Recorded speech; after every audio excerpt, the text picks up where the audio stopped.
for 30 plus years. I've seen every type of child grow up. Instead of giving me what I wanted, she gave me what I needed, which was truth. Don't let emotions win. Let truth win. Do your very best, and you should have a lot of fun while you do it. And the better you get at something, the more fun you're going to have at something. You moms and dads are wired with everything you need to be a parent to a great kid.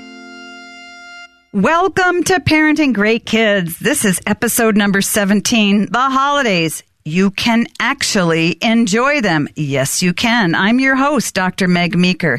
And you know, I'm excited because I love Christmas time. The holidays are a time when my kids come home and I get to bake, but they're also a time that can be very stressful for many people. And my goal in helping you as parents is to help remove some of that stress. I want this Christmas time for you to be a time when you are filled with more joy, where you experience a peace that maybe you've never had before, where you feel that you had the freedom to remove some of the stresses that have weighed you down in holidays past. Because remember, Christmas is a time to celebrate. It's a time to celebrate life, the life of God coming to earth to help you, to save you, to love you. Because the real message of Christmas is God reaching down from the heavens, looking you in the eye and saying, I love you. That's what the spirit of Christmas is all about. Also, today I'll be featuring some social media questions, one in particular written in by a dad about how to deal with his 3-year-old child who recently lost her grandmother. What should dad say? How should he handle it? And you know, that's a situation that I personally went through with my granddaughter, and I know a lot of parents and grandparents go through that. So we're going to talk about that for a little bit. And in this episode, I'm going to do something very special. It's Christmas time, and I have not just 3 points to ponder, but 4. I wanted you to have an extra gift from me. And I don't know if you struggle with some of the things that I do during the holidays, but I imagine that many of you, at least moms and wives out there do, who are trying to cook and bake and make everybody happy. Holidays can be very, very stressful. So we're going to talk about that today on my podcast. Finally, parents, I want to remind you that when you listen to the podcast, don't just download the episodes, click subscribe. Because when you do that, you're joining my parenting revolution. And every new episode will automatically show up in your subscribed list. You won't regret it. I thank you for listening to the podcast. I wouldn't be doing this podcast if you weren't out there listening to them. But as I do them and write them, I want to know what you need and what you need to hear about, what you like and what you don't like. So please, if you would just take a couple of minutes to write a review of the podcast, go to iTunes. I would really appreciate it. Parents, I've got a free download just for you. It's a holiday survival guide. Learn how to enjoy the holidays, show your kids how to appreciate the season, and avoid the traps such as spending too much money and getting into fights with your in-laws. You know what I'm talking about. The holidays are stressful. So let me give you this free download. It's a holiday survival guide. Go to megmeekermd.com/holidays. So parents, thanks for listening. This is episode number 17, The Holidays. You can actually enjoy them.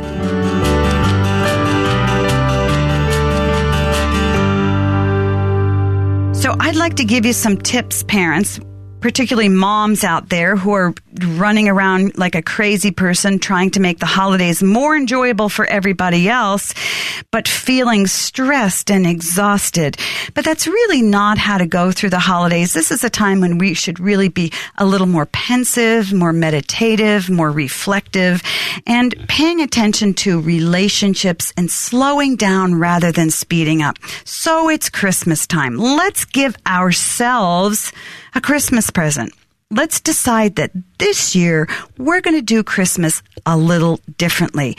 We really can do it if we're intentional about it. Now, I have a list of 4 things I want to talk about. Each one of you may have different things, but I think that these are common threads that I've seen in myself and in many of my friends, men and women alike out there, who are working hard, working overtime during the holidays to make them more enjoyable for other people. I think one of the first traps that we fall into is this: unrealistic expectations. So many of us feel pressure to make our children's and our friends' holidays perfect. We draw pictures in our minds of what we want Christmas to look like and what we want our kids to feel like when they open the gifts from us, or what we want our aunt or our mother or our father to finally say to us that they've never said to us before. We want warmth. We want congeniality. We want enjoyment. We want people to love one another and to be comfortable. We want to all get along. But the truth of the matter is, holidays don't usually go like that. So I think that one of the most important things we need to do is we need to confront and battle our unrealistic expectations. Second thing we need to do is confront the fatigue factor. The truth of the matter is, fatigue is really, really hard because we stay up later, we work harder at the office, at the home, and we just run ourselves down. And we see a lot of sick people in the end of December and early January in our practice because they're so run down. The third thing I want to talk about is fear of relationship conflict. And friends, this is a big one. Holidays are a time when everybody gets together. When you see Aunt Jean that you haven't seen in 2 years, and she's still the same Aunt Jean that's mean and cruel and says nasty things to your kids behind your back, but you're kind of hoping that this year she won't say those things. Well, the truth is Aunt Jean's probably going to be just like she was 2 years ago. But we anticipate the conflict in relationships, and we so desperately want things to be nicer and better. So we need to anticipate and learn how we're going to deal with any kind of relationship conflict, or maybe even avoid it altogether. Then finally, we're going to talk about money issues. Many parents go into tremendous amount of debt during the holidays. Again, the reason we do it is very well intentioned, and our motives are good and they're right. We want to make things really good for other people. We want our spouse or our kids to know how much we appreciate them. We want our kids to feel that they are loved as much as their other friends, and sometimes for many of us that translates into giving our kids the same amount of gifts or the same quality gifts that their friends give, because we know that our kids are going to go back to school and say, what did you get? So those are the 4 big things that I really want to touch down on. So let's go first and dive into unrealistic expectations.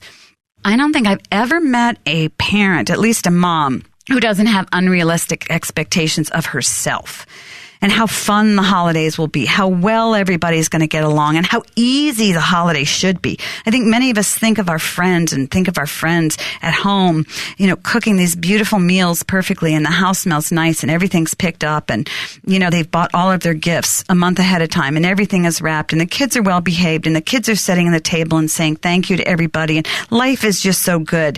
And we're not experiencing that, and then we wonder what's wrong with us.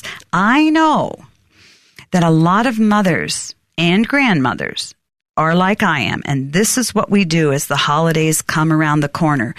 We set ourselves up to fail because we have a list of things that we want to do in our mind that really are very, very unrealistic. I want to bake all of the traditional cookies that each of my kids likes. And I want every one of my 4 kids and now their spouses to have the cookies that are their favorite, that remind them of how nice home is and how much they love their mother. So when they smell that nutmeg and the cinnamon, they're going to smell that smell that makes them realize they really miss their mom for a long time and they want to stay at my house longer.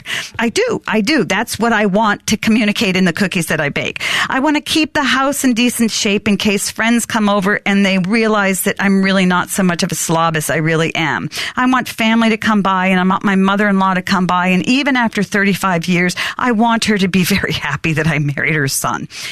Not that she shouldn't be, but I just want to, make sure she feels happy that I married her son. I want to keep the house in good orders. I want to buy the right presents for my kids so that they're happy even though they have everything and more. I want them to open them with smiles. When my kids were younger, I wanted to go to all of their holiday events. I wanted to invite all of my girlfriends over for coffee. I wanted to serve them lunch, maybe a dinner, what have you, get together to let them know how much I appreciated them. I wanted to make sure that my kids were happy. My home was beautifully decorated inside and out.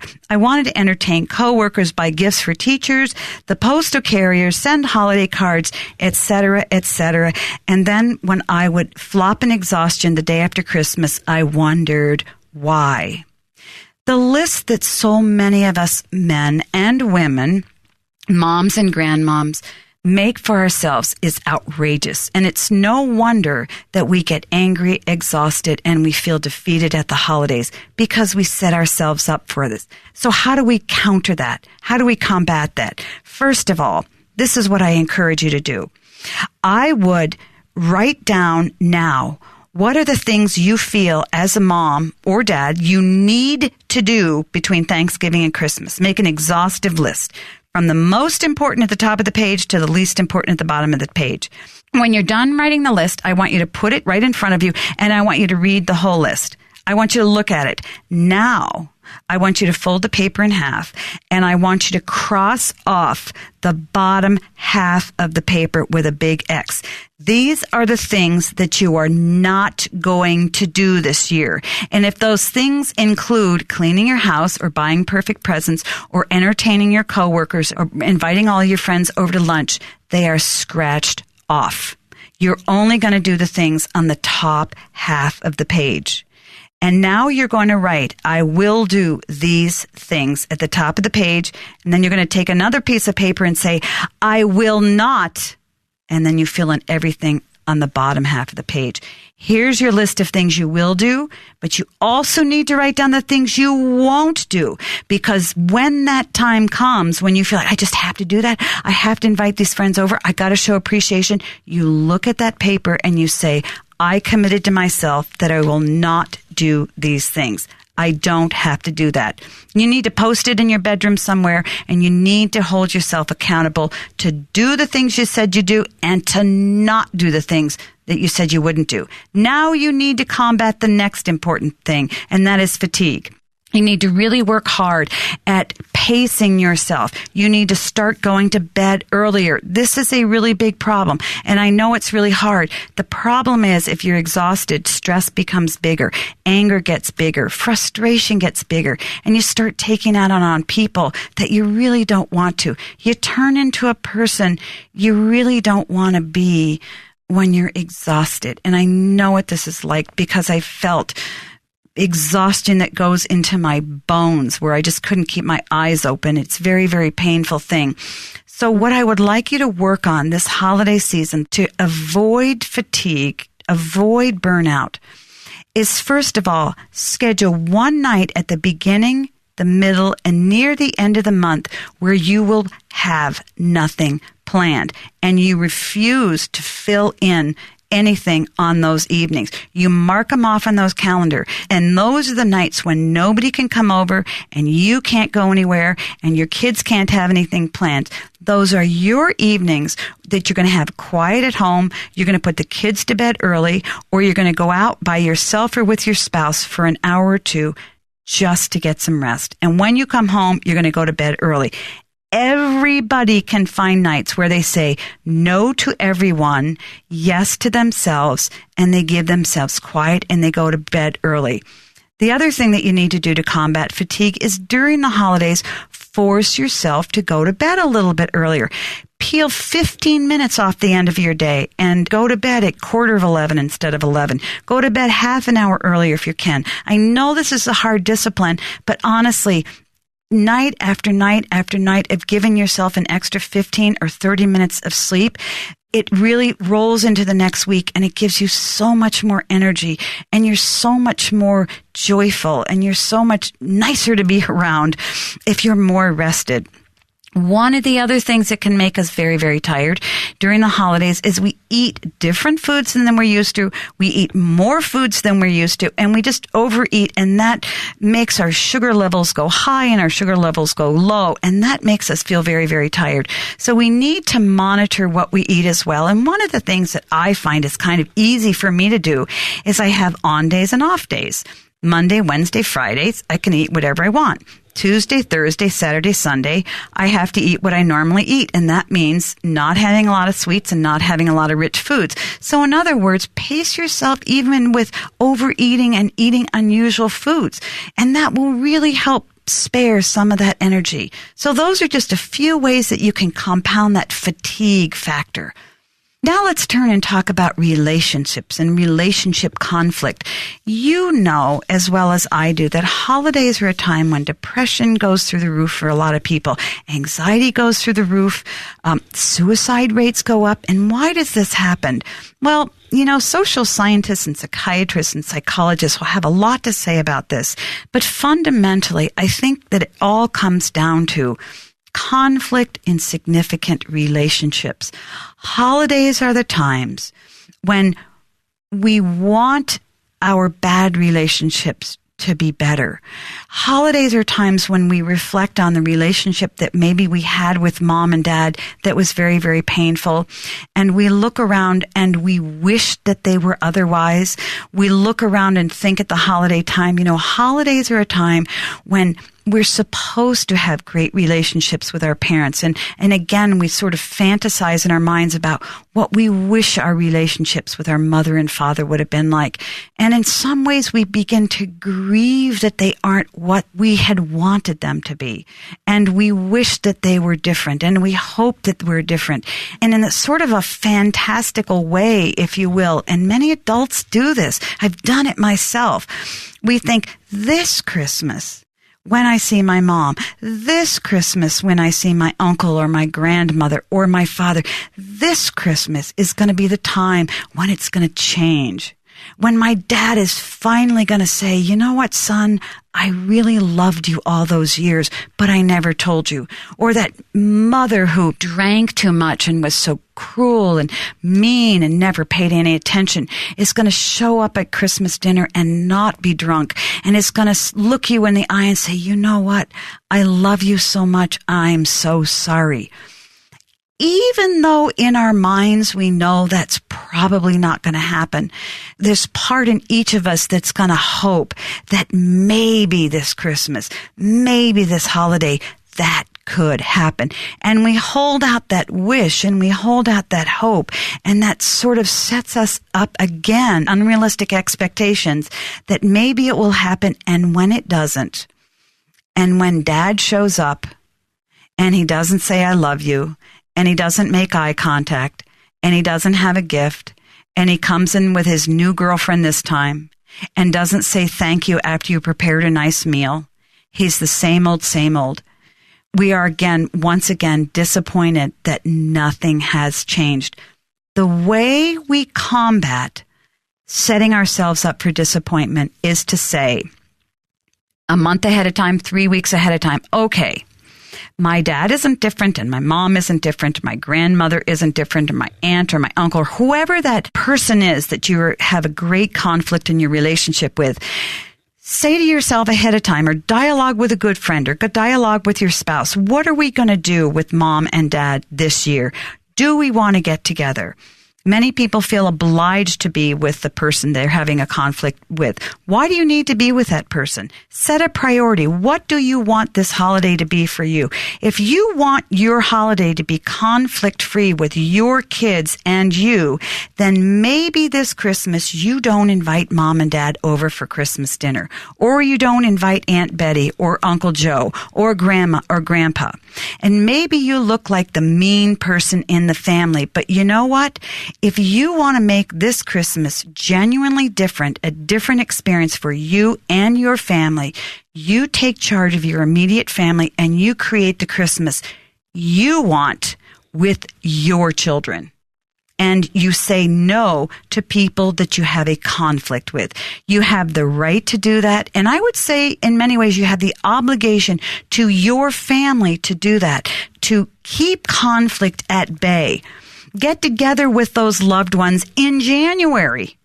Say, I'm so sorry we can't come to Christmas dinner with all 35 of you. We're going to be on our own this Christmas, but we would love to be with you in January on this date. And everybody may hoot and holler, but maybe that's what you need to do this year. Avoid bad conflict, because you as an adult know that person that you're having a conflict with is the same person this year as they were last Christmas and the Christmas before and the Christmas before. Spare yourself and your family a lot of angst and a lot of stress by planning to not deal with that conflict. Christmas and the holidays are not the time to settle family disputes. They're not the time to tell yourself or find out that finally mom or dad is different. They're not different. Figure that all out in January or February. Christmas is the time for you to come together and rejoice with your loved ones in a very simple way, that God is alive and real, and God sent his son to you, and you are going to celebrate his son's birthday. That's it. Keep it very simple. So 3 or 4 weeks ahead of time, anticipate the conflict that could arise. Then come up with a plan on how to avoid that conflict. And maybe that means saying no to the person who is going to stir all that conflict in your family. And take a hard line and say, this Christmas, we're going to live a little bit differently. You have the right to do that. We need to take a break for a quick moment, but we'll be back. Don't go away.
My fourth point of battle and stress, the money factor.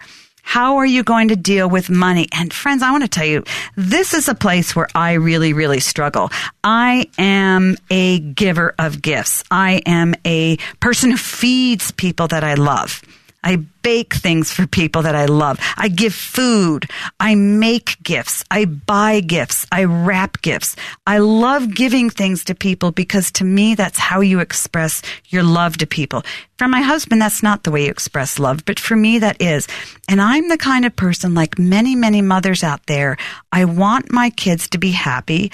I want them to know that they're loved. I want them to feel special. And to me, that means buying them gifts that they would like to have. That means that I, like many women out there and other mothers out there, have a tendency to overspend. And then if you overspend, you may feel good Christmas Day, but then January 1st comes and then the bills start coming in. And then you take a big deep breath and you try to figure out where you're going to find the money to pay the bills that you just incurred. Here's one of the best ways I know to avoid that trap. And again, you have to do this ahead of time. I can't come up just with an overall budget. So this is what I do. I count out how many people in my family I'm going to buy a gift for. And I have a lot of people in my family because I have 4 kids and 3 sons-in-laws and 2 grandkids. So that's a lot of gifts to buy. I set a budget per person. I will spend X amount on every person in the family so that all of my gifts are equal and I buy 1 gift per person. Except the grandkids. That's a little bit tough. I set a budget for the grandkids, but I say this year, kids, everybody gets one gift per person, and that's the way it's going to be. And then I encourage my kids to do a kids exchange. They buy one gift for one of their siblings, not all of their siblings. So really rein it in and simplify gift giving. It's so much more fun because you don't have the stress of how are you going to pay the bills. Because the truth is, if you're a gift giver like I am and you want to give that special gift and you have a tendency to overspend for your kids, you know as well as I that overspending is our problem. It's not our kids' problem. Because a day after Christmas, after our kids have torn through the gifts and they've played with a toy, a day or two or three or at least a month out, they're going to forget what you actually gave them. So at the time you're paying the bills for all the stuff that you bought your kids have forgot what you actually bought them because they've been there, done that, played with it. It's broken. It's in their closet. It's over with. So make your gifts more special by making them fewer. Give them one gift. Keep your bills small. Keep everything manageable and hold yourself to that and hold yourself accountable to a budget. It will really, really help you as you walk through Christmas. Those are the things that have really helped me over the years to really enjoy Christmas. The first is keep your expectations of what you're going to do very, very realistic and keep them simple. Pay attention to your fatigue. Pay attention to the food that you're going to eat. Pace yourself. Be selfish with your time. Mark nights off on the calendar where nobody can come over and nobody can go out of the house. These are evenings that you are going to have just for yourself. Make yourself go to bed earlier. Be realistic about the relationships that you have with people and what you want to accomplish with those relationships at Christmas time. Do you want to be with those people that you've fought with before? Do you want to be with the people who are going to say mean things to you and arouse those deep, ugly feelings again? You have the right to say no. You have the right and sometimes the obligation to your kids to protect yourselves from that and to put some boundaries around the holiday and meet with those people that you have conflict with later in the year. And then finally, the money issues. Keep it simple. Make a budget per person. One gift per person. Get it early. Wrap it, forget about it. And I'll tell you, the fewer gifts you give your kids, the larger their anticipation will be because they know they're getting fewer. And involve yourself in other kinds of activities. Involve your kids in anything that you can do and helping other people and get them out of the house, get their minds off of gifts. And I had a lot of ideas that I talked about in my podcast on teaching service and gratitude to kids, particularly during the holidays. It's a great way to get your mind and their mind off the stress of the holidays by looking at and serving other people. These are my gifts to you, friends. They've worked for me. They've worked for many of the friends that I know because I've lived through many, many, many holidays, and I've seen a lot of great holidays and some very, very painful holidays. And I really know how to avoid the conflict and how holidays are the time to enjoy and rejoice and be pensive and reflective and prayerful. And I've learned to be a bit selfish about the holidays too, to protect and guard my holidays for the sake of myself and for the sake of my kids, because I know I'm not good to anybody, my kids or my grandkids or my husband, if I'm exhausted, if I've spent too much money, if I'm disappointed with myself, and particularly if I've been in a bad relationship with somebody. So this holiday, any one of these survival tips will bring you great joy. It will relieve a lot of stress for you.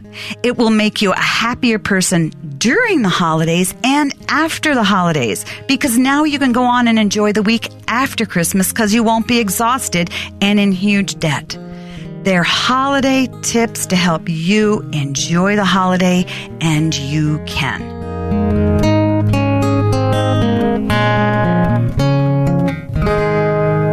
Let's get social. I want to hear from you and interact with you. You can find me on Facebook, Instagram, and Twitter, or you can go to megmeekermd.com and click on the links. You can send me a question on Facebook or email it to me at askmeg@megmeekermd.com or send me a tweet at megmeekermd. Our first question comes from Dan, and he writes, Hi, Dr. Meg. My wife and I have 2 daughters, 12 and 15. We gave them each iPhones without phone service last November. They use them for games, YouTube, and things like that on our home Wi-Fi. But their eyes are always glued to the screens, and they get angry if we threaten to take away their devices or turn off our home Wi-Fi. Family time seems like an inconvenience to them because they're always on their phones, and they don't read or go outside or get exercise like they used to do. I can't think of one pleasant conversation about iPhone usage, and emotions always run high when the topic is brought up. Do you have any suggestions or strategies that we could try? I'd appreciate it. Dan, what a wonderful question. And you are in the same boat as many, many parents are, particularly with young teens and pre-adolescents who have just given their kids iPhones, and kids are entranced by the iPhones. One of the things that we're learning about electronics and screens with kids is really fascinating because there's some research coming out about what we know now screens like iPhones and iPad do to kids. There's a lot of research coming out about electronics and kids and their use and the effect that it has on kids, and particularly their brains.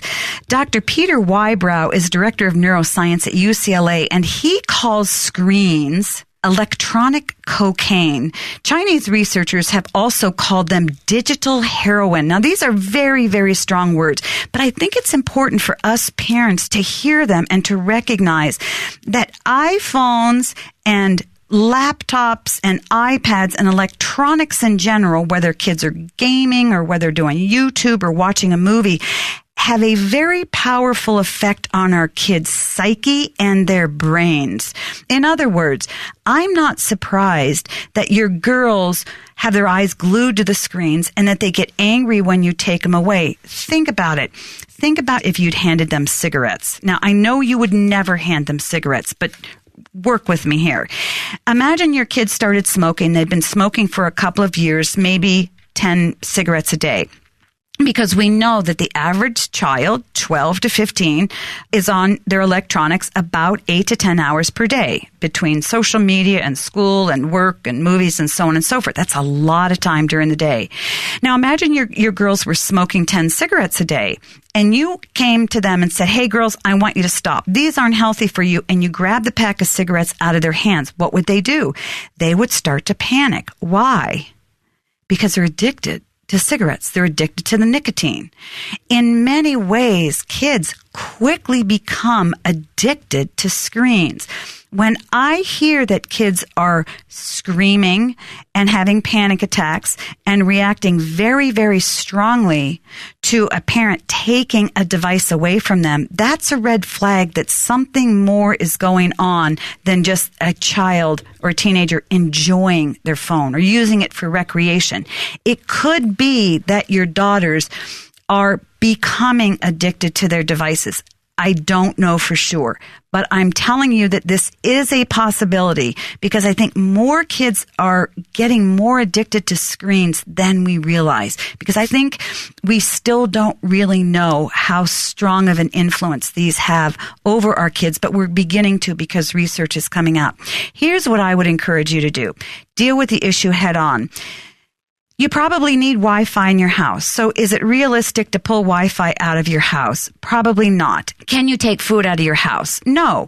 Kids need to learn to live in and around electronics, just like kids need to learn to live in and around food, to respect it that it has tremendous power in their lives. It can have power over them, but they need to learn to live with it and deal with it and not allow that thing to have power over them to the point that if you take it away, they're miserable people to be around. This isn't healthy for them. So this is what I would encourage you to do. And I see many kids like your daughters in my practice.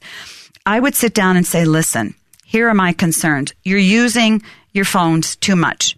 Too much use isn't good for you, me, mom, anybody. So this is what's going to happen. You get 2 hours per day or whatever amount of time you feel comfortable. If you feel comfortable with a half hour, if you feel comfortable with 3 hours a night, you're in charge. You set it and say, you are allowed to use this device from this time to this time in the evening. When it's done, the device is handed to me. End of story. Now, they're going to throw fits and they're going to scream and they're going to retaliate. Oh, well.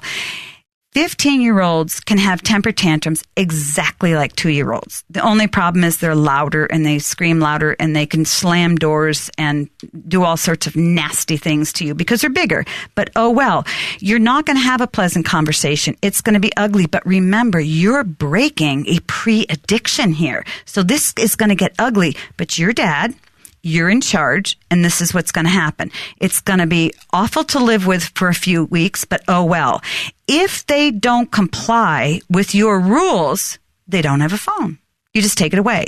You don't want to rip the Wi-Fi because probably you may need it for work. I know my husband and I are physicians. We have to have Wi-Fi for our work. So rather than depriving your whole family of Wi-Fi, you've got to train your kids how to learn to do it. So the first thing you do is you figure out what hours of the evening they can and cannot use their iPhones.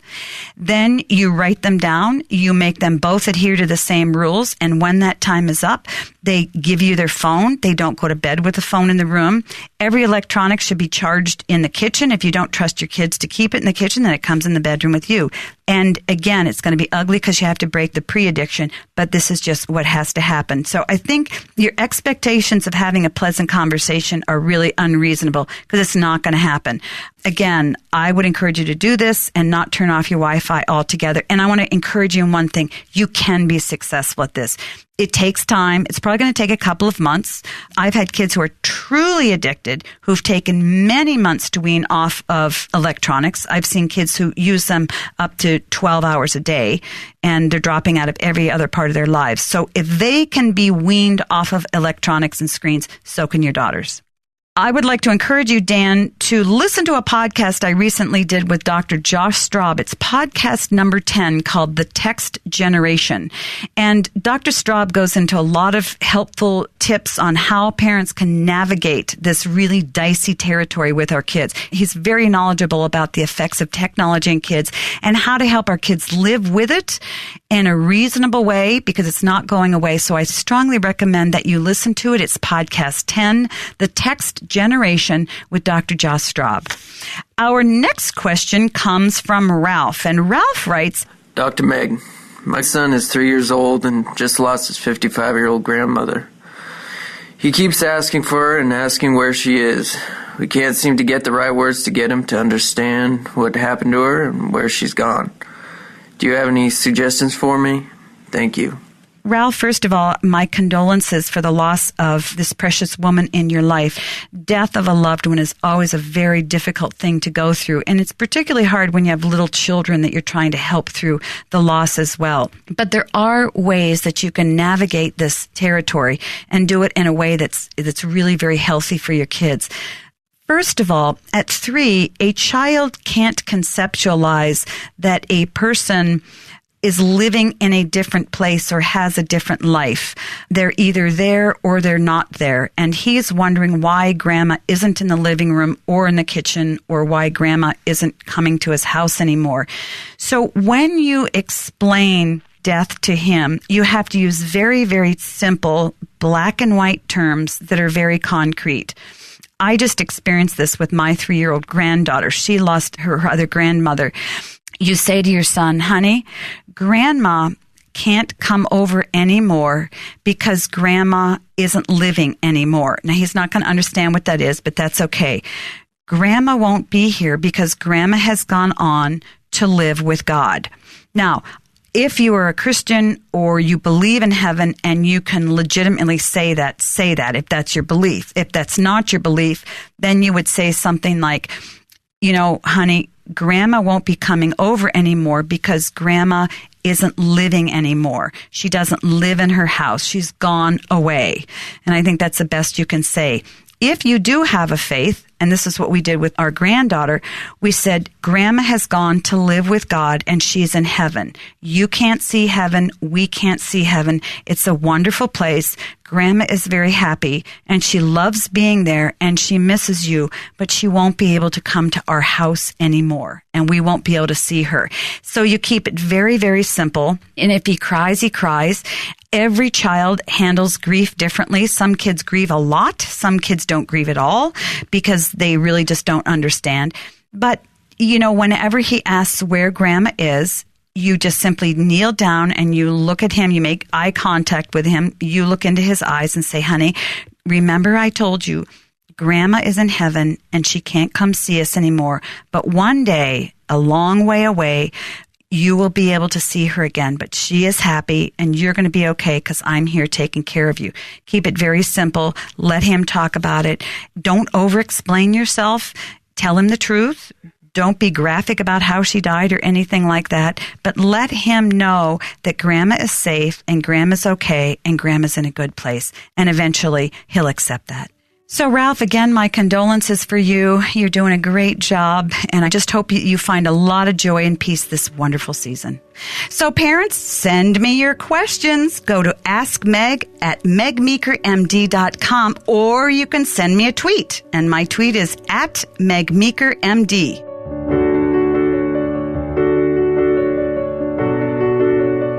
So as we close this holiday special, I hope that you have felt encouraged. I hope that you feel that this holiday can really be different than holidays past, that this can be the one that will be fun, enjoyable, less stressful for you, more conflict-free, and that you have some little nuggets that you can hold on to and use as the holidays come around the corner. So just to recap, remember, keep your expectations realistic. Unrealistic expectations will set you up for failure. Watch your fatigue, go to bed earlier, be protective with your time.